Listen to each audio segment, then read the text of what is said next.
Salam alaikum. Alors on continue toujours notre cours sur la corde vibrante. Je vous rappelle que la dernière fois on a fait l'étude des modes de vibration d'une corde dont les extrémités sont fixes. Alors aujourd'hui on continue dans le même sujet, mais on va étudier les modes de vibration d'une corde continue, toujours continue, mais avec une extrémité libre. Alors vous avez ici une corde avec soumise à une tension T0 de masse linéique mu. Elle est fixe en x égale à 0. Elle est attachée à un anneau sans masse, qu'on considère sans masse, qui peut se déplacer verticalement selon une tige. C'est-à-dire on va traiter le cas où la corde a une extrémité libre. Voilà. Alors on veut étudier les modes de vibration libres, voilà, sans frottement ni force extérieure transversale suivant Y de la corde. Voilà. Alors, l'équation d'une corde continue à une dimension s'écrit comme, voilà, c'est la dérivée deuxième de Y par rapport au temps, égale à V phi au carré, c'est la vitesse de propagation, la vitesse de phase, la dérivée deuxième de Y par rapport à X. Et on a vu que la fois passée, avec la méthode de séparation des variables, que l'équation, la solution générale s'écrit sous cette forme: A cosinus kx plus θ fois cosinus oméga t plus phi.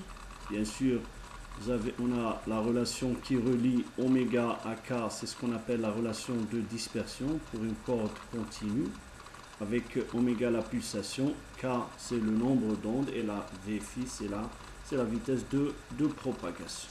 Voilà. Bien sûr, avec θ et phi sont des constantes à définir. Voilà. Alors, pour cela, on a une condition aux limites en x égale à 0, c'est que, quel que soit t, on a le déplacement qui est toujours nul. Voilà.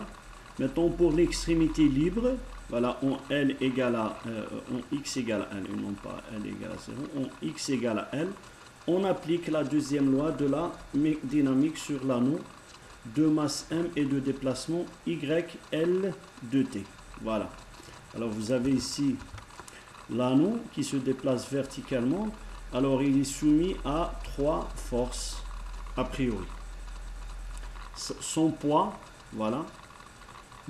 La force de frottement, puisque se déplace le long d'une tige, et la force appliquée par la corde en x égale à L par la corde sur l'anneau. Alors en utilisant la loi de la dynamique, on aura la somme des forces égale à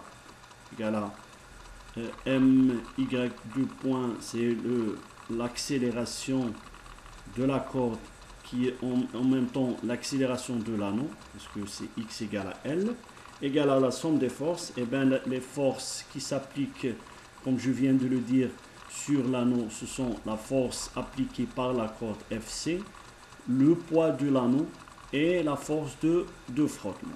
Voilà. Alors, je vous rappelle ici la force appliquée par la corde, c'est égal à moins T0, la dérivée de xt par rapport à x en x égale à L. Voilà. C'est moins T0 fois la pente de la corde en x égale à L. Bien sûr, mg c'est le poids de l'anneau et f, petit f, c'est la force de frottement. Voilà. Alors, mais puisque on a une corde d'extrémité libre, on va supposer que la masse de l'anneau est m égale à 0. C'est que le m fois l'accélération égale à 0. La masse fois g égale à 0. Puisqu'il n'y a pas de frottement, on aura f petit f égale à 0. Alors en remplaçant ici, alors ce côté-là égale à 0. Fc, c'est moins T0, la dérivée de Y par rapport à X. M, puisqu'elle est égale à 0, c'est 0. Et F égale à 0. On aura, en fin de compte, moins t0, la dérivée de y par rapport à x en x égale à l égale à 0, et bien c'est la deuxième condition aux limites pour une extrémité libre. Alors je vous rappelle que pour une extrémité fixe, voilà, on avait le déplacement qui est nul. Maintenant pour une extrémité libre, c'est la pente qui doit être nulle. C'est la dérivée de y par rapport à x en x égale à l qui doit être nulle. Voilà, pour une extrémité libre. Alors on va appliquer ces deux conditions aux limites à la solution générale obtenue la dernière fois. Voilà, on a les deux, dans ce cas-là, on a les deux conditions aux limites. C'est le déplacement en x égale à 0 qui est nul et la dérivée de y par rapport à x en x égale à 0, plutôt x égale à l qui est égal à 0, quel que soit t. Alors on remplace x par 0 dans la solution ci-dessus. Voilà, c'est la solution qu'on a trouvée la fois passée. Voilà, c'est celle-là. Alors on va remplacer x par 0 et on aura k cosinus x 0 plus θ cosinus oméga t égale à 0. Alors a cosinus θ cosinus oméga t plus phi égale à 0.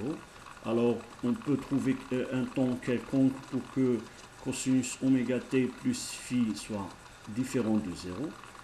A doit être aussi différent de 0, sinon il n'y aura pas de mouvement. Alors, en fin de compte, on aura A cosinus θ qui implique que c'est cosinus θ qui doit être égal à 0. De là, on trouve que, alors on va choisir θ égale à moins pi sur 2. Voilà. Et je remplace θ dans l'équation, dans la solution. Voilà. Je remplace y, alors θ par moins pi sur 2. J'aurai A sinus kx cosinus k oméga t plus phi. Alors, cette équation-là, je vais appliquer une deuxième fois la condition aux limites. La deuxième condition, c'est je dérive y par rapport à x. Alors je dérive sinus kx par x, ça me donne cosinus kx fois k. Voilà. Je remplace x par l et je mets le tout égal à 0. Alors on a a fois k, cosinus kl, cosinus oméga t égale plus phi égale à 0.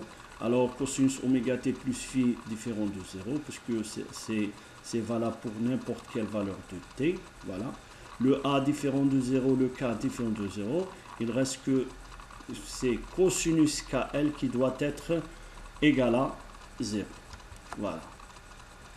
Alors cosinus kl égale à 0, c'est que le kl doit être égal à 2n plus 1 pi sur 2. Voilà. C'est avec n égale à 0, plus ou moins 1, plus ou moins 2, jusqu'à l'infini. Alors, les valeurs possibles du nombre d'ondes solution de l'équation du mouvement sont Kn, je divise par L. Alors j'aurai 2n plus 1 pi sur 2L avec n les valeurs. Voilà. Alors la corde étant limitée dans l'espace fait que le nombre d'ondes K ne peut prendre que des valeurs discrètes. Voilà, des valeurs discrètes puisque je remplace n, mais infinies. Voilà, puisque la corde est continue. Alors ce sont là les mode de vibration d'une corde dont une de ses extrémités est fixe et l'autre est libre. Voilà. Alors la corde continue un nombre infini de modes de vibration, solution de l'équation de mouvement, chacun correspondant à une valeur de Kn. Bien sûr, comme j'ai fait remarquer la fois passée, pour n égale à 0, cela correspond à l'équilibre. Les valeurs négatives vont donner la même chose que les valeurs positives. Alors on va faire l'étude des modes de vibration, ou plutôt les 3 premiers modes de vibration. Et on commence par le premier mode, ce qu'on appelle le mode fondamental.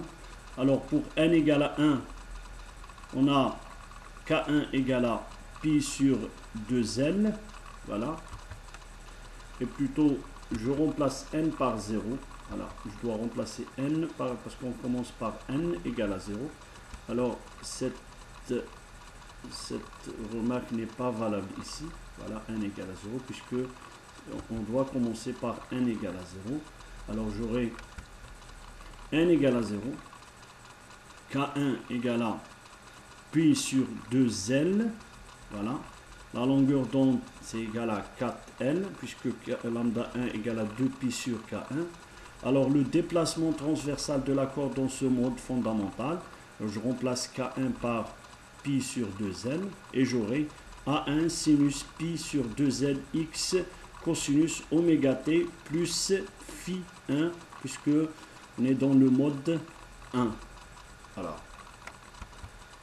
Voilà, avec la, c'est-à-dire que toutes les particules de la corde vont osciller en phase avec la pulsation oméga 1 égale à V phi K1. Alors K1 c'est pi sur 2L, V phi c'est la racine carrée de T0 sur mu, et j'aurai en fin de compte oméga 1, la pulsation, qui est égale à racine carrée de T0 mu fois pi sur 2L.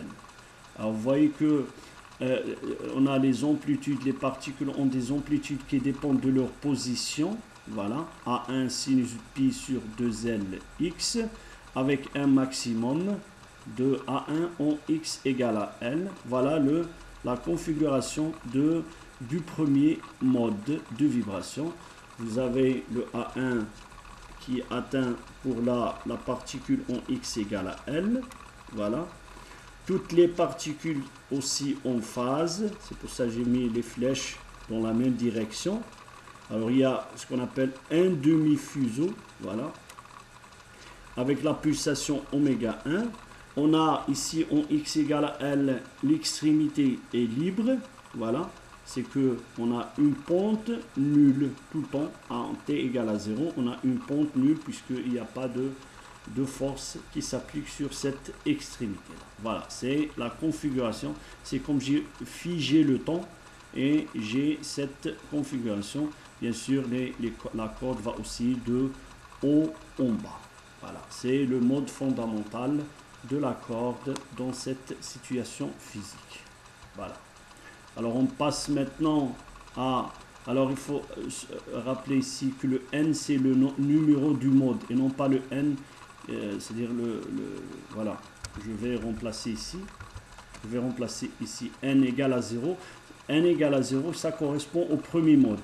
n égale à 1, ça correspond au deuxième mode. Voilà, c'est-à-dire je vais remplacer n par 1 pour avoir le mode 2. Voilà, il ne faut faire cette distinction. Voilà, c'est le mode 2, mais j'ai remplacé n par 1. Alors 2n plus 1 c'est 3, pi 2l sur 2l. Bien sûr, lambda 2 égale à 4l sur 3. Alors le déplacement de la corde dans ce mode 2 est donné par A2 sinus K2x cosinus oméga t plus phi 2 égale à A2 sinus 3pi sur 2lx cosinus. Je vais tracer la partie spatiale du mouvement, voilà, à un instant donné, et j'aurai cette configuration. On a un fuseau et demi, voilà, on a un nœud en x égale à 2L sur 3, alors avec la pulsation oméga 2 qui est égale à 3 oméga 1, c'est-à-dire 3 fois la pulsation fondamentale. On a une partie de la corde qui est aussi en phase de x égale à 0 à x égale à 2L sur 3 et en opposition de phase avec les particules de x égale à 2 sur L 3, 2L sur 3 jusqu'à x égale à L. Voilà, c'est que en un instant donné, je vais avoir cette configuration. Bien sûr, ces particules ont atteint le maximum, leur maximum. Ils vont rebrousser chemin. Voilà, et celles-là vont rebrousser chemin et vont osciller dans ce sens. Voilà, il y a en opposition de phase. Bien sûr, le maximum est atteint, c'est-à-dire A2, atteint en x égale à L sur 3 et en x égale à L. Avec cette extrémité qui est libre, toujours on aura une pente nulle. Voilà, c'est le deuxième mode de vibration. Voilà, c'est ce que j'explique ici, ce que je viens de dire. Voilà, on a le maximum en x égale à L sur 3 et N, avec une pulsation oméga 2 qui est 3 fois la pulsation fondamentale. Voilà. Alors il existe un seul nœud, voilà, et un fuseau et demi forme de la corde en mouvement entre les deux. Bien sûr, c'est ce qu'on appelle la corde et le siège d'une onde stationnaire, puisqu'il n'y a pas de propagation. Alors maintenant, pour le troisième mode, je vais remplacer n par 2. Voilà, on a 1, 0, 1, 2. Alors 2 fois 2 plus 1, c'est 5. 5 pi sur 2L. Bien sûr, la longueur d'onde, c'est 2L sur 5. Alors, le déplacement Y3 de la corde, c'est A3 sinus 4, 3x cosinus oméga t plus phi 3. A3 sinus 5 pi 2L x cosinus oméga 3 t plus phi 3. Alors, je vais tracer la partie spatiale du mode de vibration, c'est-à-dire la distribution des amplitudes sur la corde, et j'aurai cette forme du troisième mode de vibration. Voilà. Alors j'aurai deux nœuds, voilà, c'est-à-dire des positions où le déplacement est tout le temps nul, en x égale à 2L sur 5 et x égale à 4L sur 5. J'aurai deux fuseaux et demi, voilà. Alors, en x égale à 0, il y a toujours le déplacement qui est nul. En x égale à L, il y a toujours un déplacement maximal qui est égal à A3. Voilà. Alors, il y a trois positions où on aura une amplitude maximale en x égale à L sur 5, en x égale à 3L sur 5 et en x égale à L. Voilà. Alors, oméga 3, c'est une pulsation qui est 5 fois la pulsation fondamentale. Voilà, c'est le mode de vibration. Alors, cette partie-là et cette partie vont osciller. Alors, les mêmes flèches, les flèches sont dans la même direction. Alors que cette partie-là, entre 2L sur 5 et 4L sur 5, ils vont osciller en phase, mais en opposition de phase de ces deux, par rapport à ces deux parties-là. Voilà. C'est oméga 3 égale à 5 oméga. Voilà. Alors, c'est ce que je viens de dire. Il existe des nœuds en x égale à 2L sur 5 et 4L sur 5 et deux fuseaux et 2. Voilà. C'est le troisième mode de vibration. Alors, bien sûr, on ne va pas continuer dans cette tâche, puisque c'est infini. C'est pour ça que j'ai donné juste 3 modes pour vous montrer comment on peut obtenir les modes de vibration d'une corde dont les extrémités, dont l'une des extrémités est fixe et l'autre est libre. Voilà. Alors, le mouvement général de la corde, comme la fois passée, comme je l'ai dit la fois passée, c'est parce qu'on a une équation dérivée partielle linéaire, c'est que la somme des solutions est toujours solution. C'est pour ça la solution générale du mouvement de la corde, c'est la somme de tous les mouvements possibles, c'est-à-dire les modes de vibration qui vont de n égale à 0 vers l'infini, y, n, 0. Alors, j'ai le A1, alors A1, n qui va de 0, alors il y a confusion ici, mais vous pouvez c'est-à-dire trouver la bonne solution, c'est que le n égale à 0, ça correspond à A1. Voilà. Bien sûr, n égale à 0, je vais remplacer le n ici par 0. Ça commence par 0. Alors, c'est la somme de tous les modes de vibration avec les pulsations, et le phi n et les A1 sont des nombres à définir par les conditions initiales. Alors, on a comme vous pouvez le remarquer ici, et comme on a fait la fois passée, on a une partie qui dépend du temps et une partie qui dépend de l'espace. Et inutile de noter que les fonctions d'espace correspondant au mode de vibration d'une corde fixée à ces deux extrémités, voilà, sont orthogonales les unes aux autres. Voilà.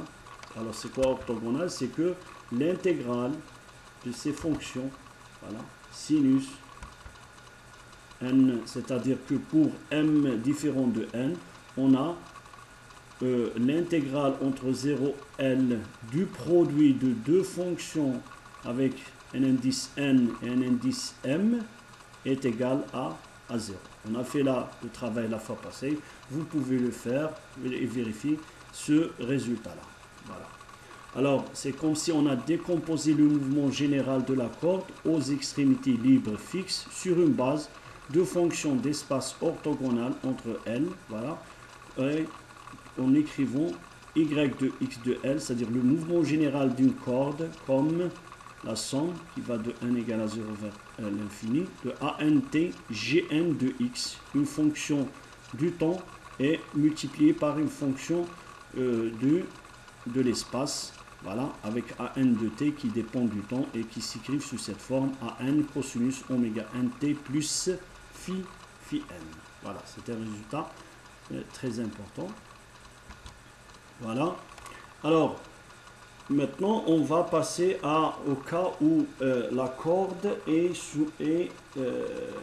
a des extrémités libres de part et d'autre.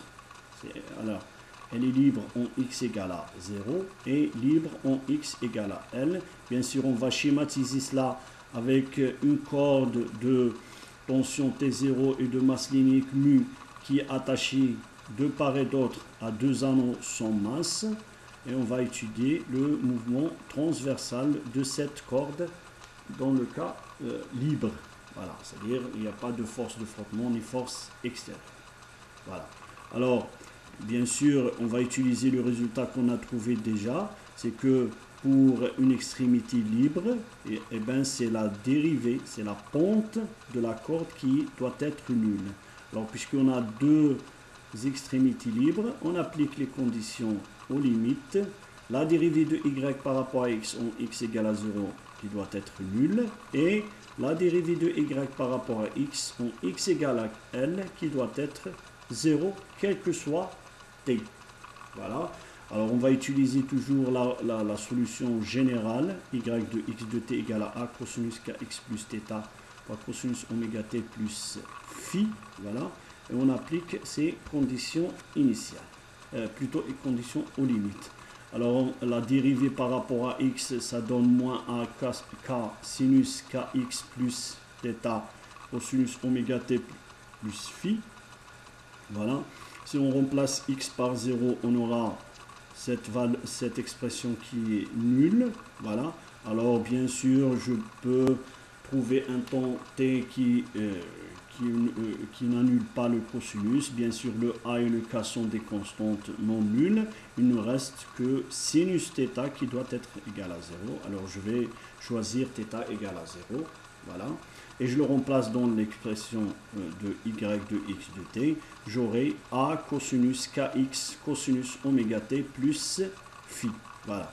C'est la relation qui surgit de l'application de cette condition initiale. Maintenant, j'applique la deuxième condition initiale, qui est la dérivée de y par rapport à x en x égale à L, qui doit être nulle. Je remplace x par L ici, et j'aurai, voilà, cette expression qui est nulle. En fin de compte, c'est le sinus KL qui doit être nul, puisque le a et le cosinus sont différents de 0. Voilà. Alors, sinus KL égale à 0, c'est que le KL égale à npi. Alors, n égale à 0, plus ou moins 1, plus ou moins 2, plus ou moins l'infini. Voilà. Alors, les valeurs possibles du nombre dans solution de l'équation de mouvement sont Kn, je divise par L et j'aurai Kn égale à n égale à 0 jusqu'à l'infini. D'accord, voilà, c'est que les Kn prennent des valeurs discrètes et infinies puisque la corde est un milieu discret.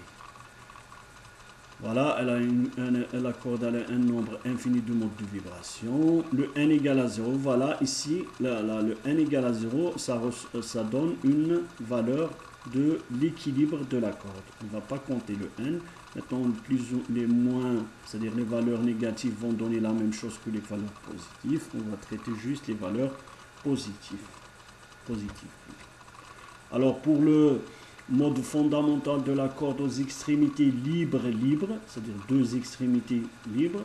Alors le n égale à 0, je remplace n par 1. Voilà, j'aurai le nombre d'ondes K1 égale à pi sur L, correspond au premier mode. Voilà. Alors oméga 1, bien sûr, c'est K fois la vitesse de phase de propagation, c'est pi sur L.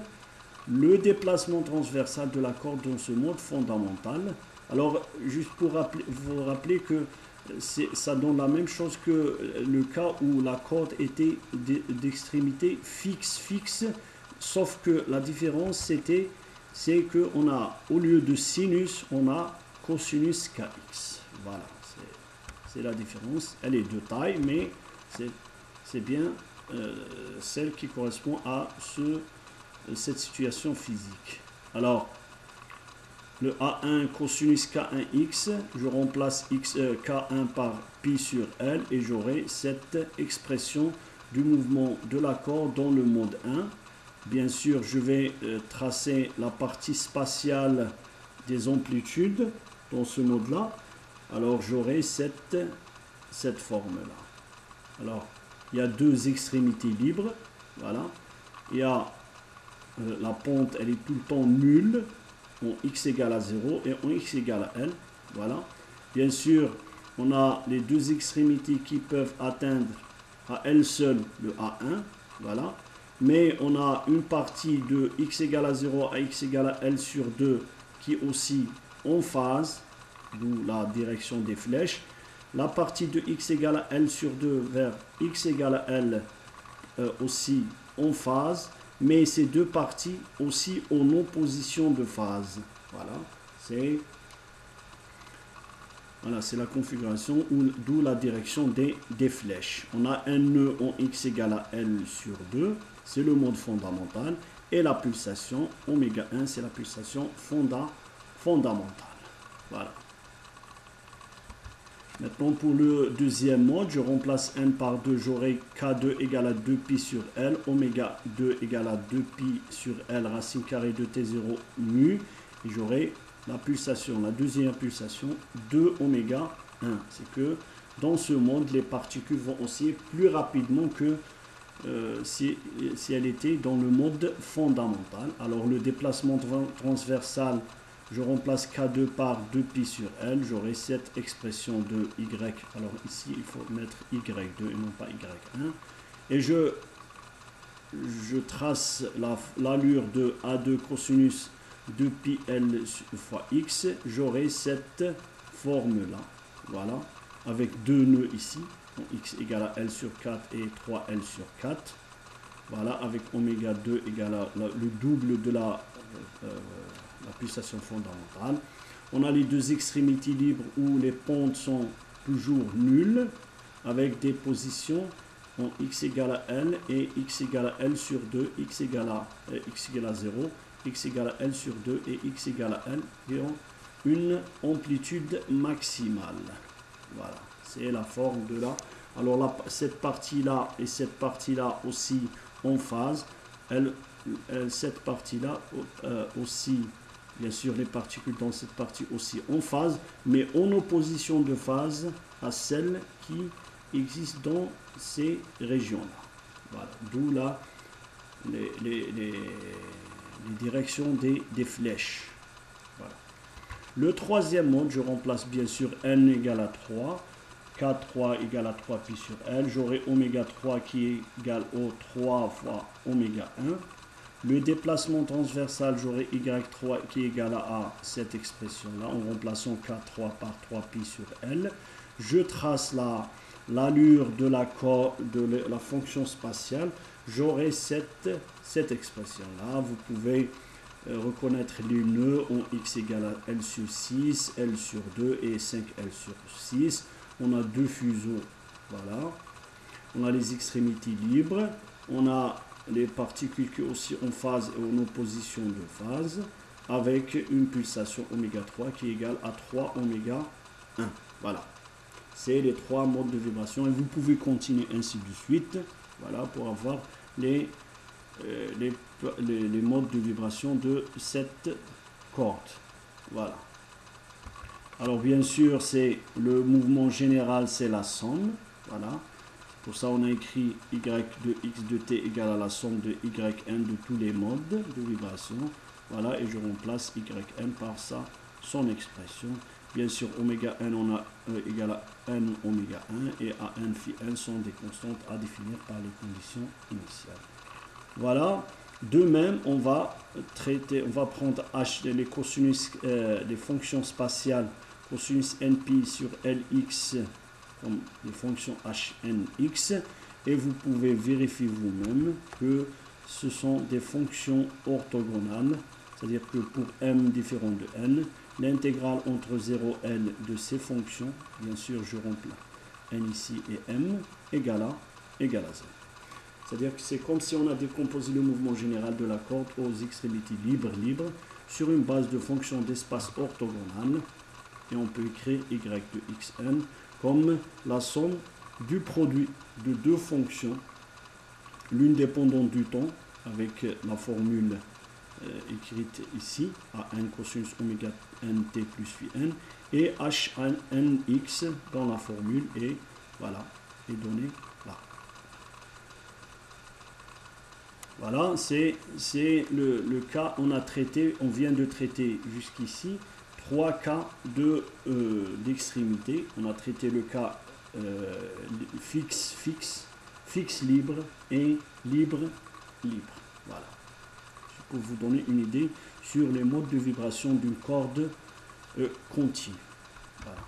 Alors maintenant, on passe au calcul de l'énergie de la corde c'est-à-dire dans son mouvement général. Et on commence par l'énergie cinétique. Alors bien sûr, je vais prendre le cas d'une corde aux extrémités fixes, mais vous pouvez faire le même travail pour les autres situations physiques. Alors je vous rappelle ici l'expression de l'énergie cinétique sur une corde limitée. Elle est égale à 1 demi de mu, l'intégrale de 0 à L de la dérivée par rapport au temps de y au carré. Voilà. Et je vais prendre, puisque y, dans le cas général, elle s'écrit sous cette forme, dans le cas où les extrémités sont fixes. Voilà. Allez chercher le résultat dans la vidéo précédente. On a an sinus np sur x cosinus oméga nt plus phi n. Bien sûr, si je dérive y par rapport à t, voilà, je dérive le cosinus, j'aurai le sinus avec un moins oméga n, voilà. Et si je remplace la dérivée ici, je vais élever la dérivée au carré, voilà n, c'est que je vais multiplier cette relation par une deuxième relation, voilà, la même, mais sauf que je vais utiliser un indice m et non pas n, voilà. C'est pour ça, j'aurai, voilà, c'est n plus égal à 1 jusqu'à l'infini, m égale à 1 jusqu'à l'infini, de an à m, oméga n, sinus, les sinus de n, m, avec les sinus oméga nt plus phi n, et sinus oméga m, t plus phi m de x. Alors, il faut faire attention, c'est que si vous faites une multiplication d'une somme, vous devez changer d'indice. Voilà, ça l'astuce mathématique. Alors bien sûr, puisque le sinus oméga nt, les fonctions qui dépendent du temps n'ont pas aucune relation avec l'intégration par rapport à l'espace, c'est pour ça on va les sortir de l'intégrale, on va faire entrer l'intégrale dans la somme, voilà. On intègre les fonctions sinus np lx, np sur lx sinus mp l sur lx dx, voilà. Et on a bien vérifié la fois passée que on avait des fonctions orthogonales, c'est-à-dire que pour n et m différents, on aura 0. Voilà. Alors que si on a le n et le m qui sont les mêmes, et bien vous pouvez vérifier de manière très simple que cela donne que cette intégrale est égale à L sur 2. Alors, qu'est-ce que cela veut dire? cela veut dire que pour un n et m différents, on aura une valeur 0 de ce terme.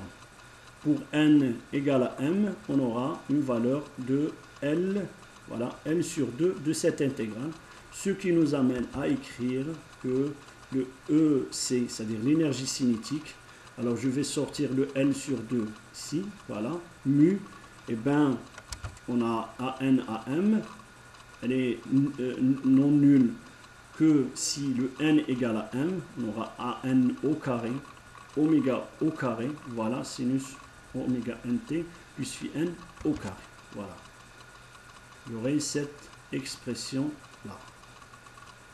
Et bien sûr, c'est 1 sur L, 2 fois 2, n sur 4, L mu, la somme de n jusqu'à l'infini de cette expression-là. Voilà. Maintenant, je vais faire entrer la constante dans la somme. Voilà. Alors, c'est comme si je peux écrire l'énergie cinétique est écrite sous la forme de la somme des énergies cinétiques de la corde pour chaque mode de vibration. C'est un résultat très très important. Voilà. C'est-à-dire si on veut calculer l'énergie cinétique d'un mouvement général, on peut le faire en calculant l'énergie cinétique de chaque mode de vibration et on fait la somme. Voilà. Maintenant pour l'énergie potentielle, je vous rappelle ici la relation de l'énergie potentielle 1 demi de T0, la dérivée de Y par rapport à X au carré dx. Bien sûr, je dérive Y par rapport à X. Voilà. J'ai l'expression de Y. Maintenant, je vais dériver par rapport à X et non pas par rapport à X et T. Et bien, la dérivée de sinus NPLX par rapport à X, ça donne cosinus NP sur L, cosinus NP sur LX. Voilà. C'est ce que je viens d'écrire ici. Voilà. Cosinus. De même, l'énergie potentielle, je vais multiplier, voilà, au carré et j'intègre, voilà, j'intègre de 0 à L dx, cette formule, puisqu'il y a le carré. C'est pour ça que je dois choisir deux indices différents. C'est très important. Alors bien sûr, ça me permet d'écrire l'énergie potentielle sous cette forme.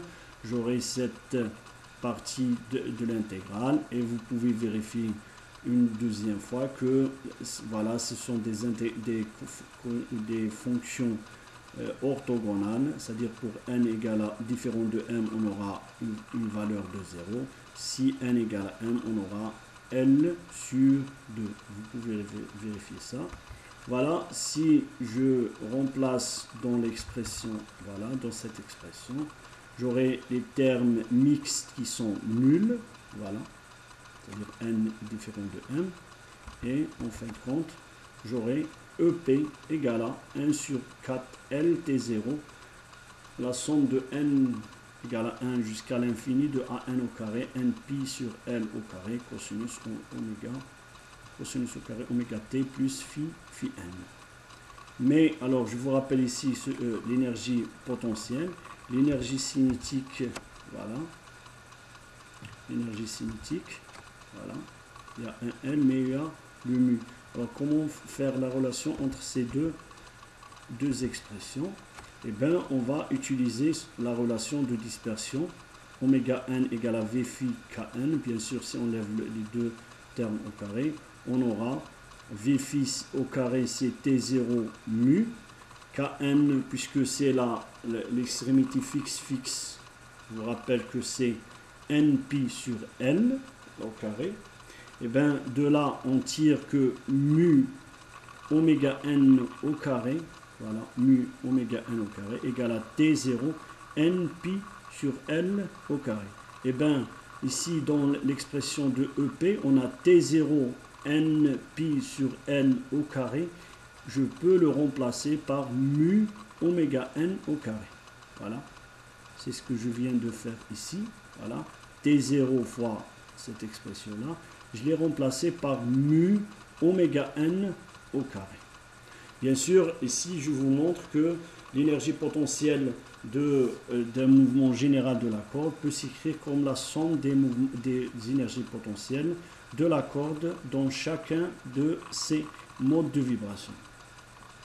Maintenant, l'énergie potentielle, l'énergie totale de la corde, c'est l'énergie cinétique plus l'énergie potentielle.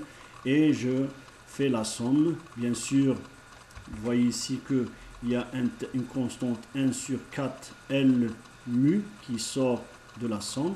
Pour l'énergie cinétique, on a aussi 1 sur 4 L mu, voilà la somme.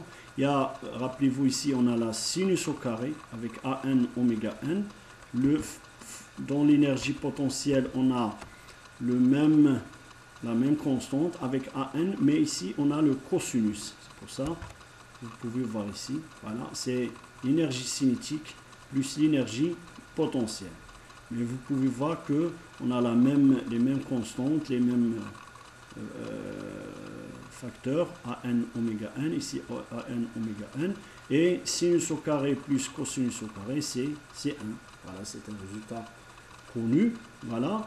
L'énergie totale d'une corde de longueur L et de masse linéique mu en mouvement libre, voilà, aux extrémités fixes est donnée par ET égale à 1 sur 4 L mu la somme de n égale à 1 jusqu'à l'infini de AN au carré oméga n au carré. Alors c'est une énergie totale constante puisque la corde n'est soumise à aucune force de frottement, une force extérieure.